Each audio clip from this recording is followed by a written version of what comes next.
A little review from our last unit. We've got compound types, ionic, and then let's start there. Ionic, how do I know we have an ionic compound? Yeah, it's a metal and a nonmetal.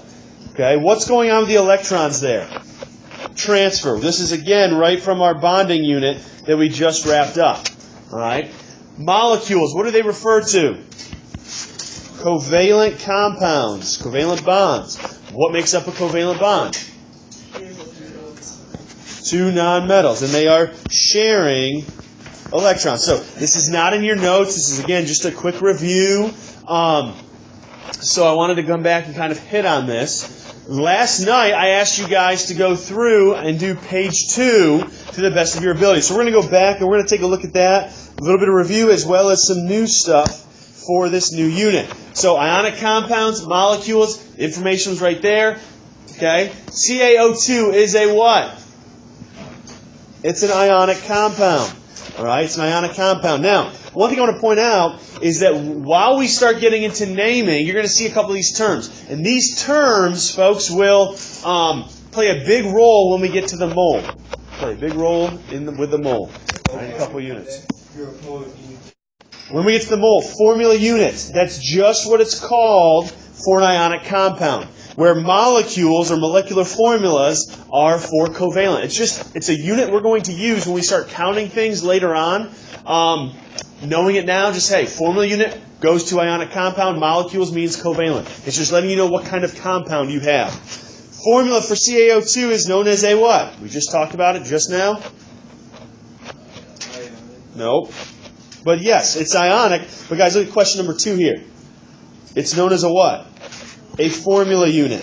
Okay? The formula for an ionic compound is called a formula unit. We'll talk more about that in Unit 6. CaO2 is bonded by what? Ionic. An oxygen molecule is a what? Oh my goodness. Super easy. O2 is bonded by what? Non-polar, because it's the same element. Again, this is review from Unit 4. If you're confused with the guys, come see me. Go back and watch the videos from Unit 4. Moving on to the next part, chemical formulas. Butane, C4H10, is a what? How do I know it's a molecule? Non-metals, all right? It has how many carbon atoms? 4. How many hydrogen atoms? Okay. Aluminum oxide is it's an ionic compound. How many aluminum ions? Oxygen? Notice it's in its simplest ratio, guys. That's going to be a theme here today with ionic. And we started seeing that yesterday with the POGL activity, is that they were in their lowest or simplest ratio. Calcium chlorate has how many calcium ions? 1. Now, this next couple questions, you got to think about what it's actually asking you. So it has how many chlorate ions? Notice it says chlorate is ClO3. There are 2. Now, within that, how many chlorine atoms do we have? What do we think? What did you guys put? 2. Why is it 2, Tony? Because you have, I don't know how to say it, but there's 2 chlorines. Absolutely. That's exactly how you say it. There's 2 chlorate ions, like we just said. If we were to draw them out visually like so, we could see that, there's 1 chlorine here and 1 chlorine. So there's 2 total chlorines. How many oxygens are there? 6. There's 6. So really, what did we do there, guys? We distributed this subscript inside to all the other ones. This is something we're going to do a whole lot more, again, in our next unit. Alluding to that all the time. This is the first time we've seen it. So when you see that on the outside, you just distribute it in, and it lets you know how many you have. So do that with number 4. How many magnesium ions do we have? Phosphate ions. See why it's being able to know those polyatomics without having to look those up on table E is very important. There's going to be certain common ones that we're going to know, or we're going to use a whole lot more, so we need to commit those to memory. How many phosphorus atoms are there? Oxygens? 8, okay? A little bit of review there. Let's continue along here. So, chemical formulas, this is not in your notes on page 3, but again, this is just a review, so you don't have to write it down. You have this information. Molecular formula or formula unit, right? Molecular formula is covalent, we just said.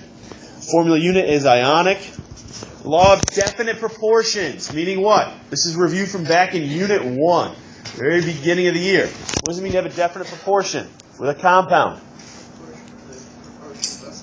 Yeah, you have a fixed set ratio. That's all it is, guys. It's talking about it.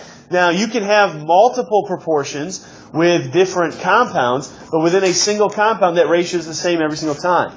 Polyatomic ion, that's our definition for it. It's a molecular ion that is charged, meaning poly is what? That prefix poly? Many. Right? It's got many atoms that make up a single ion. Right? And it's molecular, meaning what?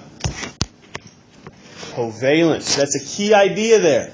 All right, keep that in mind. Within a polyatomic ion, it is molecular, but it doesn't mean that it's the only bonding type that is, and we'll talk through that. So here's our first naming rule. So what we're going to do, guys, we're going to call this, over to the right in your notes, label this as type 1. Okay, type 1.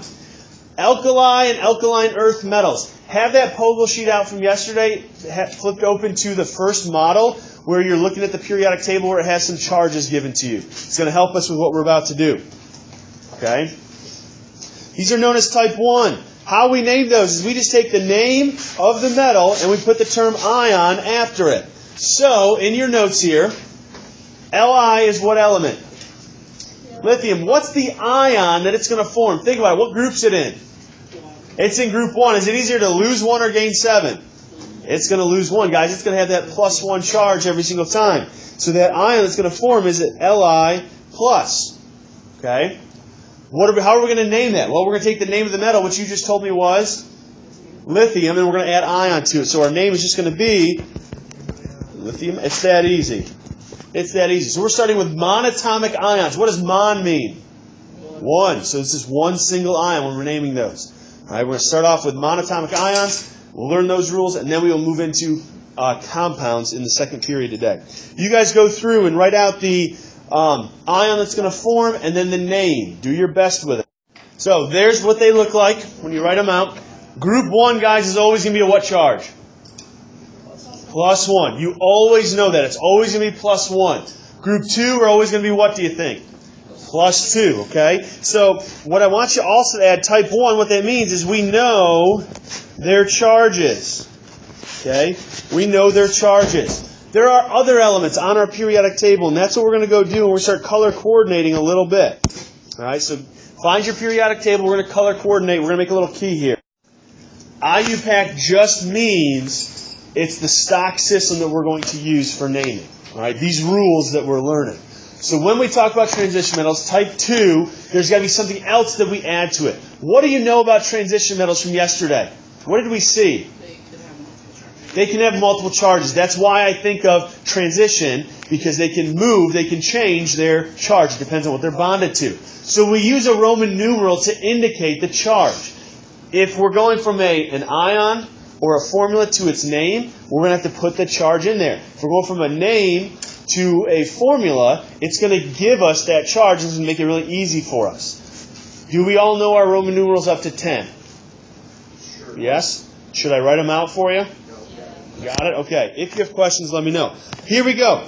It's going to be the same process, guys, as type 1, where we're going to take the name of the metal and we're going to put ion after it. But before we just put that, we got to add a Roman numeral. So here we go. What's PB? It's lead. All right, so we're going to name that as lead. Now we got to have a Roman numeral because lead is a transition metal. Well, the Roman numeral tells us the charge. What's the charge on this lead? 2. So what's my Roman numeral for 2? II, Captain. All right. Lead 2 ion. That's it. The Roman numeral tells us the charge. Take a look at iron with a 3 in there, going from the name to the formula. Well, the formula, what's the formula for iron? Fe. What's the charge going to be with it? Oh my goodness, it's so easy, right? You guys do the other 2. Plus. Super easy, guys. Again, it seems like, wow, this is so easy. Why is he saying this is so hard? Well, again, when we take it step by step, it's not bad. It's when we start mixing everything together, that's when things get a little bit more challenging. But master it now, it's going to pay dividends all year long. So type 2, let's go back to our periodic table. Any element that you see has multiple oxidation numbers, guys, you're going to color in for type 2. Last type, type 3, nonmetals. What did we do yesterday with that little activity there? What did you do to change the name? Ide. Okay, they end in ide. It's all nonmetals, guys, because they're anions. Where do they come in a formula? We started seeing it yesterday as well. Which comes first? cation and the anion comes second. Excuse me, so your name of ionic compounds are always going to end in IDE unless there's a polyatomic, which we'll talk about some next period. So anions, we drop the ending, we add "ide." So what ion is going to form with fluorine? Okay, the name is, but what's the ion that's going to form? Think about it. It's a group 17, group 7. What'd you say? Yeah, it's going to be 1 minus. So we're going to do a little trick here in a minute. But yeah, it's going to gain that 1 electron. And what's the name going to be? Fluoride. So let's take and if there's no ion after, it's just ide. Let's take a break. Remember back to our element quizzes back at the beginning of the school year. Some of you wrote down fluoride for F, and I marked it wrong. You're like, well, it's just 1 letter. That's a big deal. Fluoride, where do you find fluoride? In toothpaste. It's in drinking water sometimes. Right? It's something your body needs to help make strong bones, strong teeth, all that kind of stuff. Fluorine gas will kill you. Okay? That 1 electron completely changes the chemistry. It makes something deadly into something safe. So when you're like, oh, I can't change, it's just 1 letter, what's the big deal? It's a big deal. Right? Completely changes the chemistry, which is why I was so strict back then. What's that? It's life and death. Literally 1 letter, in this case, is life or death. All right? You guys go ahead and write in the ions for the other ones, and then write their names, and we'll go over here in just a second.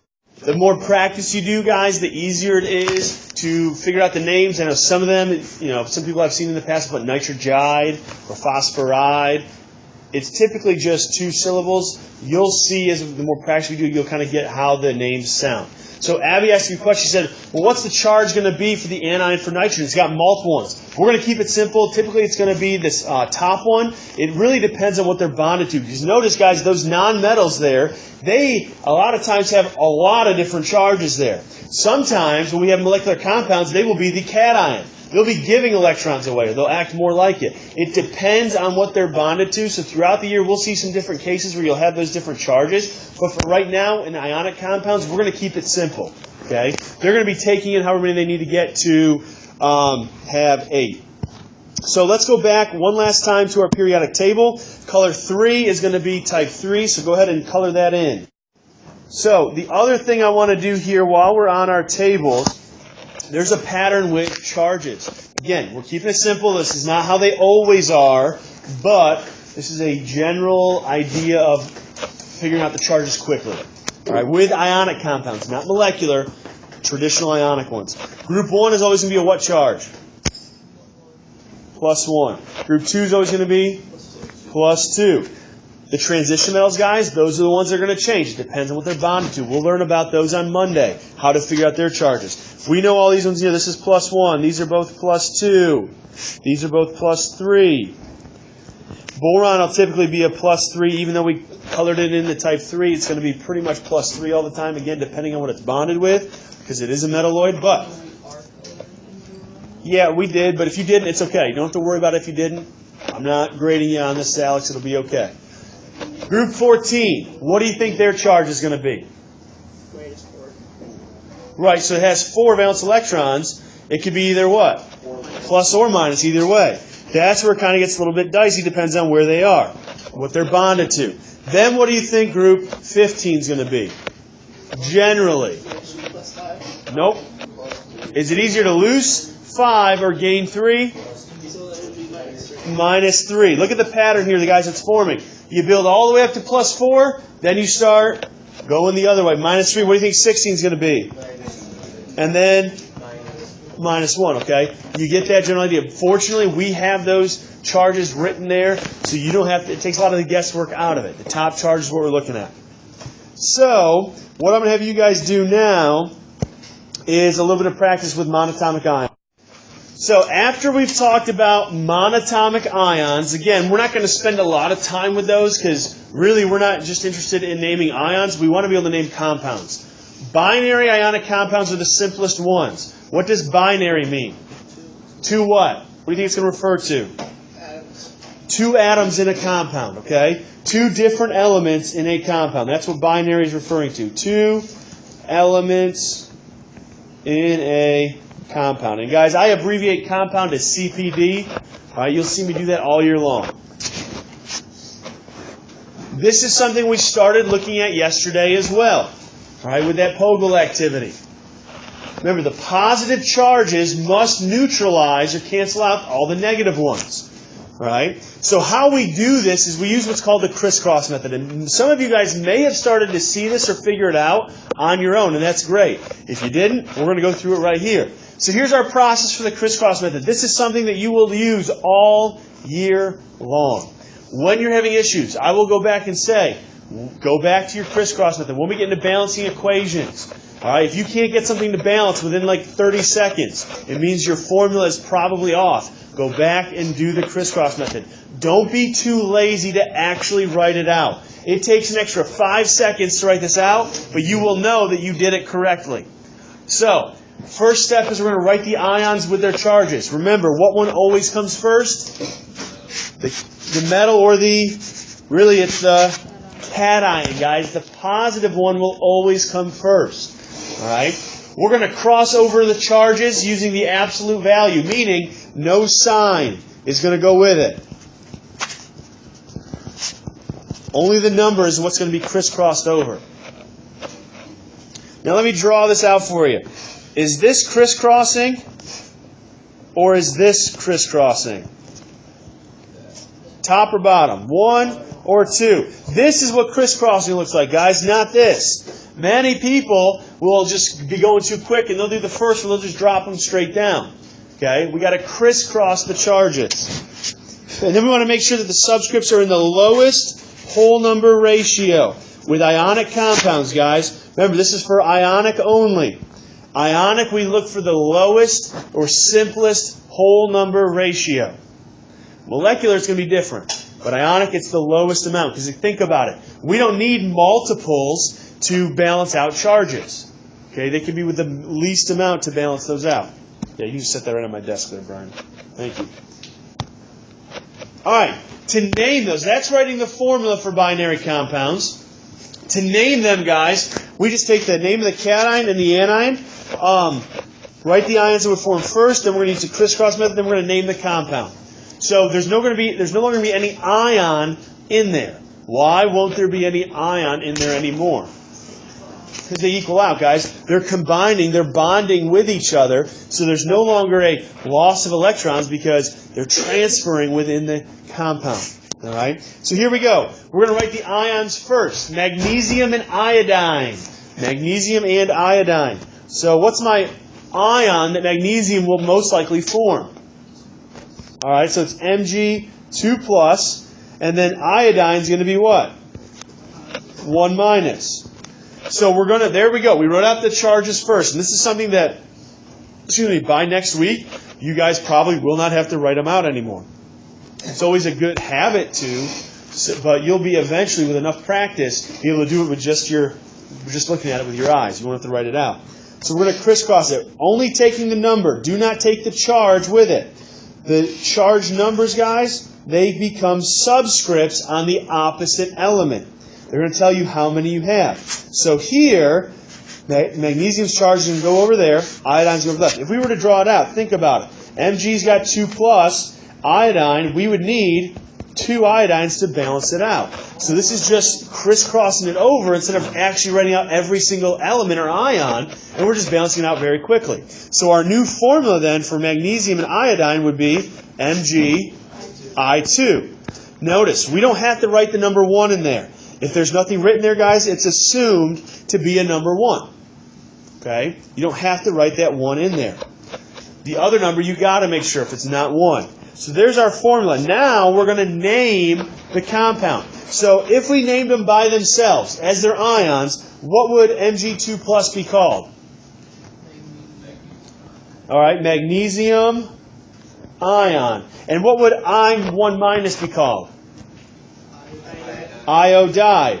So guys, what we're going to do is we're just going to take them and put them together, and we're going to get rid of this ion term because we no longer have an ion. We don't have a charge there in the compound anymore. So the name of this compound then would just be magnesium iodide. That's it. We know it's ionic because it ends in IDE. All right? And there's another reason why it's ionic, which we'll get to next week. We'll talk more about it. But that's it. That's our process for ionic compounds. Crisscross method to write the formula. You've got to know what ions will form, crisscross those charges over, and then name the compound from there. I want you guys to try potassium and sulfur on your own. So what are our charges for potassium? +1. And sulfur is 2-. So crisscross those over. 1 goes here, 2 here. So yeah, it's K2S. That's our formula. How are we going to name it? Potassium sulfide. Absolutely. That's it. All right, next one. Chlorine and aluminum. Go ahead and do that one on your own. Trick to it. Chlorine. What's the charge on chlorine? -1. All right, 1-. Aluminum is 3+. Now, what's my formula going to be for this? Why? Okay, so as I walked around, I saw a lot of you guys, you wrote yours out like this, or some of you guys switched it. Which one has to come first always? The cation has to come first. And I liked what I saw, that a lot of you remembered it. If you didn't, guys, it's okay. It's the first one we've seen like this. So don't freak yourselves out thinking, I can't do this. It's AlCl3 because the cation has to come first. Even if they give it to you where the anion is the first one, the nonmetal, you've got to make sure you switch it around. So my name of this is going to be what? Aluminum chloride. All right, aluminum chloride. So the other one that I want to do, jump down to where it says copper 1 and oxygen. Copper 1 and oxygen. So what are my charges going to be here for this one? What number is this? 9. Number 9.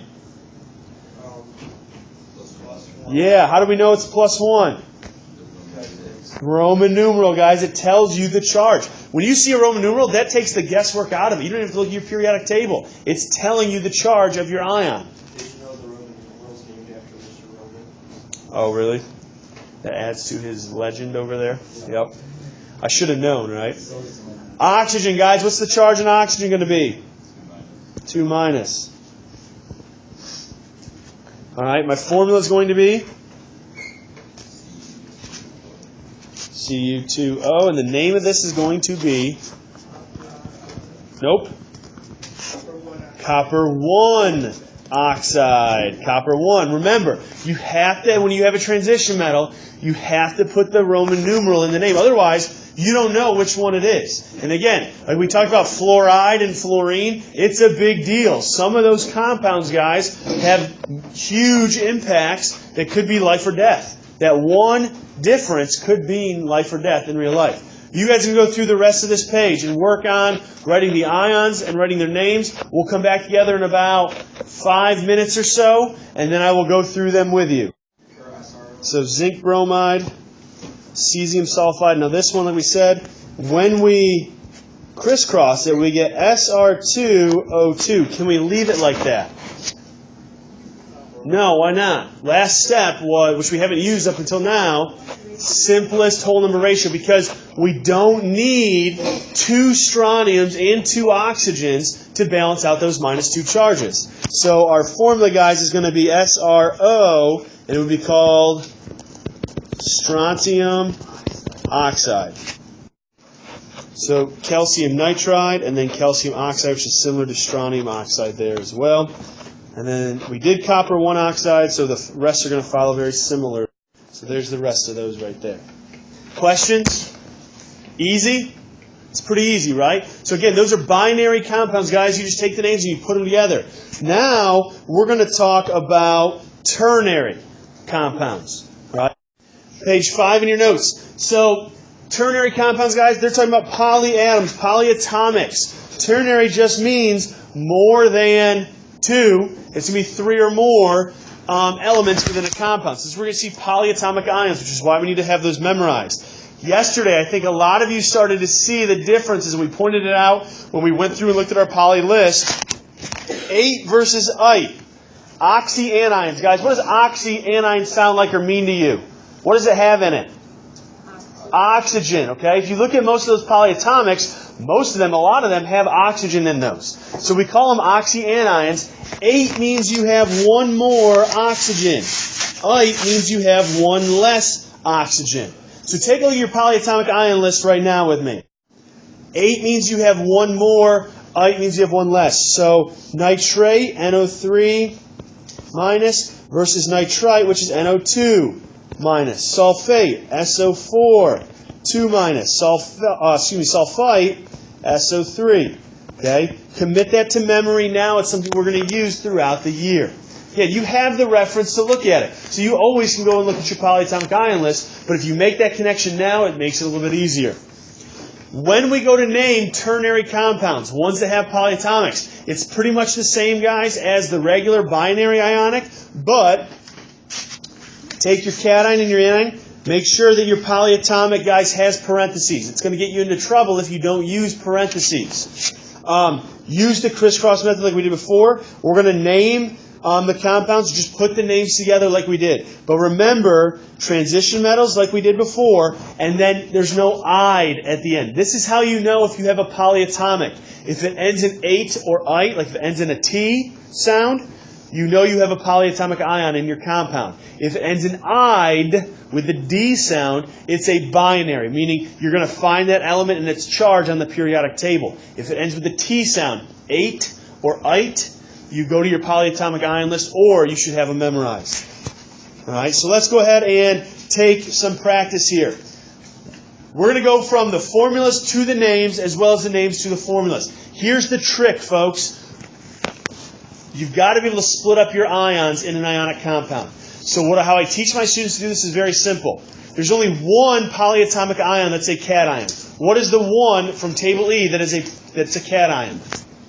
The trick I teach my students to split this up to figure out, do I have a polyatomic or not? One, if you look at the compound and you see a bunch of letters, chances are you probably have a polyatomic. But here's what I encourage my students to do. Figure out where the cation ends and the anion begins. And really what you want to look for is the second capital letter.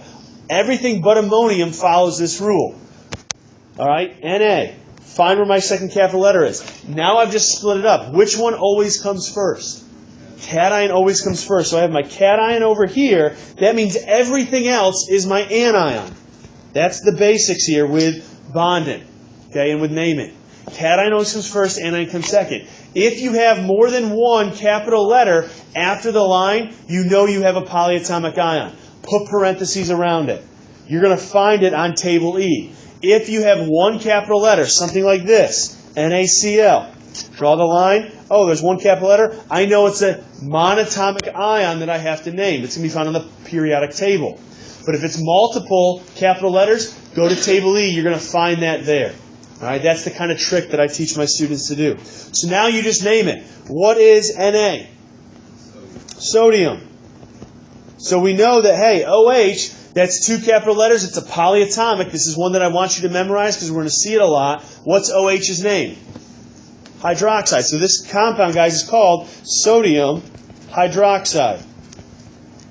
Sodium hydroxide. Let's do the next one together, then I'll have you do some practice with the rest of them on your own. KClO3. Where does my cation end and my anion begin?